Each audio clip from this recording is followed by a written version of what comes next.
के पास कोई अखलाक नहीं है, जिनके पास कोई किरदार नहीं है, कोई मंतिक नहीं है, जिनके पास कोई इल्म, अक्ल, दलील, रूहानियत कुछ भी नहीं है।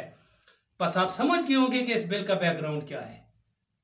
ये सारे हक़ाइक़ इशारा है उस तरफ। मैंने पिछली गुफ्तगू में इशारा किया था, जिनको कलमा पढ़ना नहीं आता, जिनको कुल हुवल्लाहु अहद पढ़ना नहीं आती, वो इस बिल को मंजूर कर रहे हैं और उनके साथ अटैचमेंट हो रही है और उनके साथ कमिटमेंट हो रही है और ये चीज़ पेश की जा रही है। तो कर रहे हैं, किसी की पर कोई असर नहीं पड़ता, किसी मुसलमान पर भी हत्ता कोई असर नहीं पड़ता। हम जिम्मेदारी से कह रहे हैं कि ये सारे हक़ाइक़ लोगों को पता है, ये थोड़े टाइम का एक वो झाग सी है।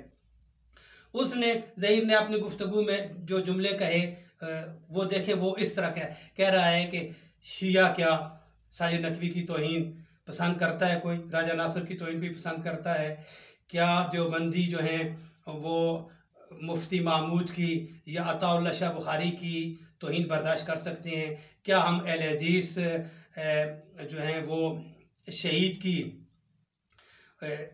तहकीर और तौहीन जो है बर्दाश्त कर सकते हैं। और शहीद का और यज़दानी दोनों का नाम दिया, और यज़दानी की।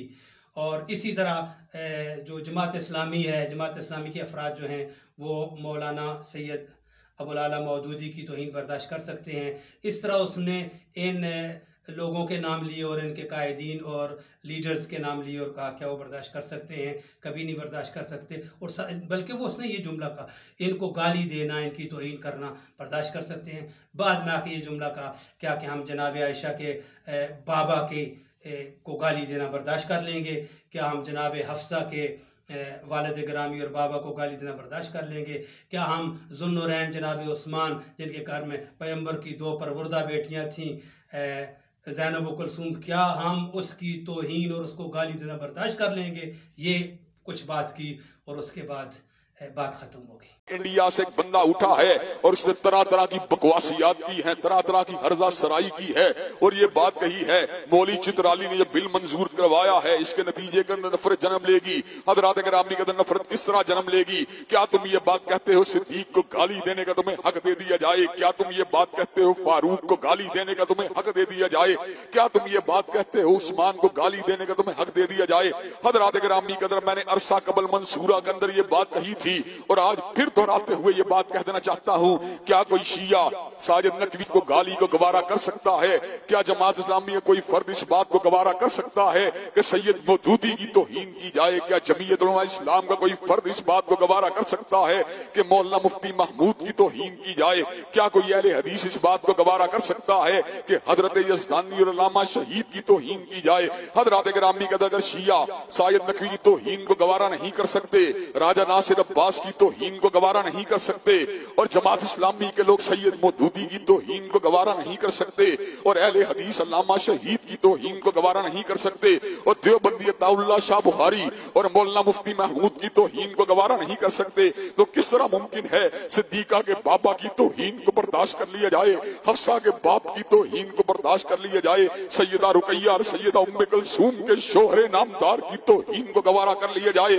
हजरात गिरामी के अंदर मुल्क के अंदर बकाए बाहमी का एक ही रास्ता है, मुल्क के अंदर अमन व अमान का एक ही रास्ता है और मुल्क के अंदर शिकावत और बदबख्ती को रोकने का एक ही रास्ता है और मुल्क में हलफशार और इंतशार को रोकने का एक ही रास्ता है कि इस बात को यकीनी बना दिया जाए कि सिद्दीक को गाली देने की इजाजत नहीं दी जा सकती, फारूक को गाली देने की इजाजत नहीं दी जा सकती, ज़ुन्नुरैन को गाली देने की इजाजत नहीं दी जा सकती, अली अल मुर्तज़ा को गाली देने की इजाजत नहीं दी जा सकती।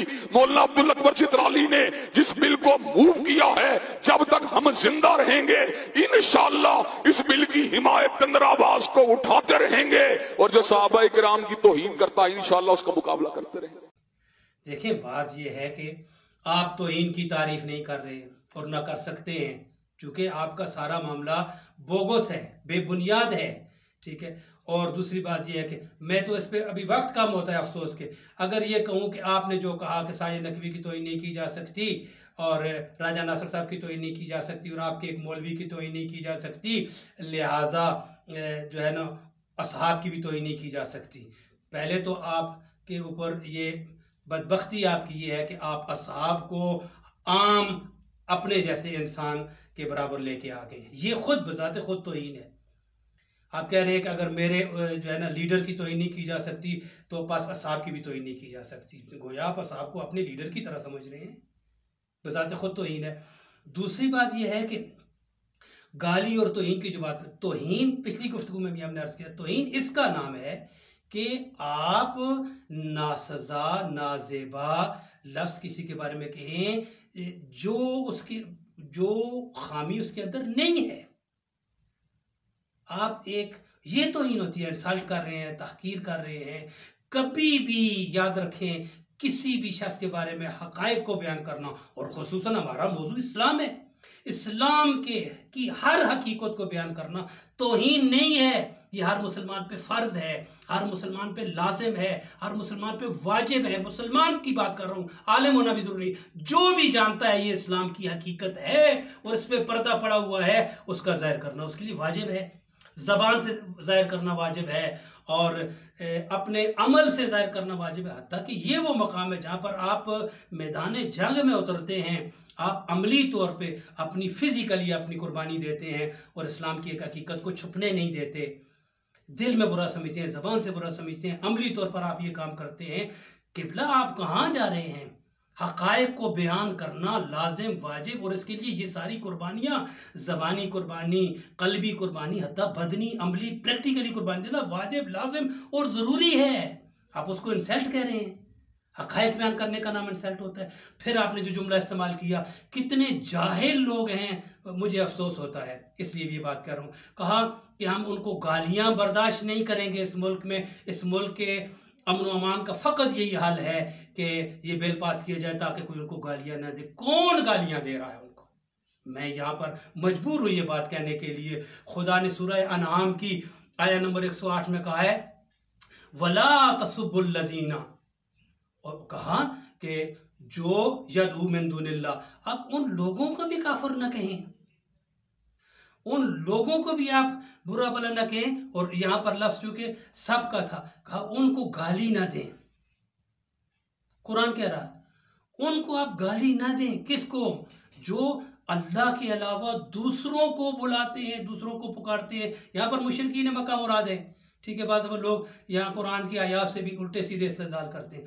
कहा गया है कि आप मुशरिकीन और कुफार मक्का जो आपके खुदा को नहीं भी मानते, सूरह नाम की आयत नंबर 108 में देख लेना, आपके खुदा को नहीं भी मानते, आप उनको गाली ना दें,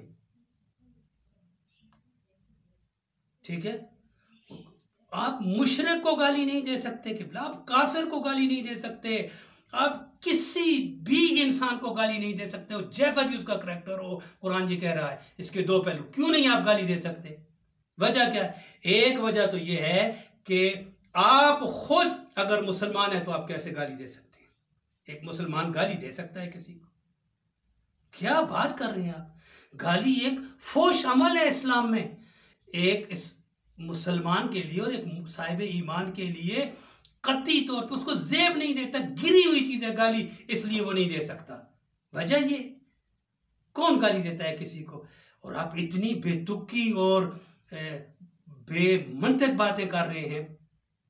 और दूसरा पहलू आपकी खिदमत में अर्ज करें, सूरह नाम की आयत नंबर 108 को देखना, वहां पर खुदा ने उन काफरों और मुशरिकों के लिए मना किया है कि मत गाली दे, और जवाब भी दिया है अगर आप उनके बुजुर्गों को गाली देंगे, काफरों मुशरिकों के बड़ों को आप गाली देंगे, तो वो पलट के आपके वाकई हकीकी खुदा को गाली देंगे। बस आपके गाली देने के दो इस्लाम ने, कुरान ने पॉइंट बयान किए। एक तो आपके शान शायान नहीं है, अगर आप मुसलमान हैं और साहिब ईमान है, आप नहीं दे सकते गाली, मजबूर है, क्योंकि गाली गुनाह है, फोश है, बेहयाई है। दूसरा पहलू यह है कि आपकी गाली की वजह से अगरचे, ठीक है, वो गाली के लायक हैं, लेकिन आपने इस लायक नहीं है। आपकी गाली की वजह से आपके हकीकी खुदा को और उन मुकद्दस अफराद को, औलिया खुदा को, औलियाउल्लाह को, आइमा मासूमीन अलैहिस्सलाम को, नतीजे में वो क्या करेंगे? आपकी गाली से वो फिर इनको गाली देंगे। तो उन्होंने क्यों गाली दी? जनाब अली मुर्तज़ा को, आइमा अहले बैत को क्यों गाली दें? कोई, मैं किसी को गाली दूंगा, वो पलटकर मेरे पेशवाओं को गाली देगा।